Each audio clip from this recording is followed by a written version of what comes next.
কাশ্মীরের সাম্প্রতিক ঘটনায় ভারত পাকিস্তান বড় ধরনের সংঘাত কিংবা সরাসরি যুদ্ধে জড়িয়ে পড়তে পারে এমন ইঙ্গিত ইতোমধ্যে দিয়ে ফেলেছেন ভারতের প্রধানমন্ত্রী নরেন্দ্র মোদী।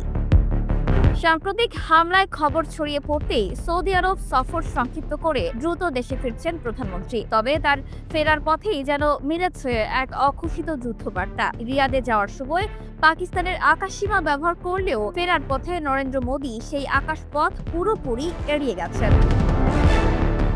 হামলার খবর ছড়িয়ে পড়ার পরপরই মঙ্গলবার রাতেই সৌদি আরব সফর সংক্ষিপ্ত করে ভারতে ফিরে আসেন মোদী। তাকে বহনকারী বিমান এয়ার ইন্ডিয়া 1 পাকিস্তানের আকাশসীমা পেরোয়নি। এই তথ্য নিশ্চিত হয়েছে ফ্লাইট ট্র্যাকিং ওয়েবসাইট ভিজুয়াল থেকে। যদিও মঙ্গলবার সকালে রিয়াদের উদ্দেশ্যে যাত্রার সময় ভারতীয় বিমান বাহিনীর বোয়িং 777-300 বিমানটি পাকিস্তানের আকাশসীমা অতিক্রম করেছিল, কিন্তু ফেরার সময় বিমানটি আরব সাগরের ওপর দিয়ে ঘুরপথে ভারতের উপদ্বীপে প্রবেশ করে। এরপর গুজরাট হয়ে পৌঁছে যায় দিল্লিতে। এই বিকল্প পথ বেছে নেওয়ার মধ্যে স্পষ্ট এক বার্তা, পাকিস্তানকে হুমকি হিসেবেই দেখছে দিল্লি।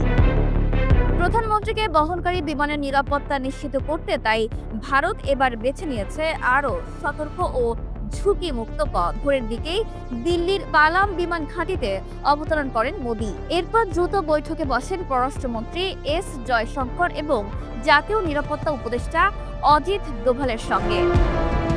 হামলার দায়ীদের বিচারের আওতায় আনার ঘোষণা এরই মধ্যে দিয়েছেন মোদী। এক্সে দেয়া এক বার্তায় তিনি লিখেছেন, সন্ত্রাসবাদের বিরুদ্ধে ভারতের সংকল্প অটুট এবং এই লড়াই আরো শক্তিশালী হবে। পরোক্ষভাবে এতে পাকিস্তানকেই হুঁশিয়ারি দিয়েছেন তিনি। পাকিস্তানকে বরাবরই সন্ত্রাসবাদে মদতদাতা রাষ্ট্র হিসেবে চিহ্নিত করে আসছে ভারত। পেহেলগাঁও হামলার পরেও অভিযোগের তীর পাকিস্তানের দিকেই ছুটছে দিল্লি। হামলার পরপরই কাশ্মীরে পৌঁছেছেন ভারতের স্বরাষ্ট্রমন্ত্রী অমিত শাহ। তিনি শ্রীনগরে গিয়ে নিরাপত্তা পরিস্থিতির পর্যালোচনা করেন এবং সংশ্লিষ্ট কর্মকর্তাদের সঙ্গে বৈঠকে বসেন। এই হামলার জেরে পেহেলগাঁও এলাকায় মোতায়েন করা হয়েছে অতিরিক্ত সেনা ও পুলিশ সদস্য। এই হামলার দায় স্বীকার করেছে কাশ্মীর রেজিস্ট্যান্স নামের একটি সশস্ত্র গোষ্ঠী। এই ঘটনার নিন্দা জানিয়েছেন মার্কিন প্রেসিডেন্ট ডোনাল্ড ট্রাম্প এবং রাশিয়ার প্রেসিডেন্ট ভ্লাদিমির পুতিন। পেহেলগাঁও হামলার ঘটনায় নিহতদের পরিবারের প্রতি সমবেদনা জানাতে মোদীকে ফোন করেছেন ট্রাম্প। বর্তমানে ভারত সফর করছেন মার্কিন ভাইস প্রেসিডেন্ট জেডি ভ্যান্স। উল্লেখযোগ্য 1990-এর দশক থেকে ভারত শাসিত কাশ্মীরে সশস্ত্র গোষ্ঠীগুলোর হামলায় বহু হতাহতের ঘটনা ঘটেছে। 1947 সালে ব্রিটিশ শাসন শেষ হওয়ার পর হিমালয়ের এই কাশ্মীর অঞ্চল দুই প্রতিবেশী দেশ ভারত ও পাকিস্তানের মধ্যে বিভক্ত হয়।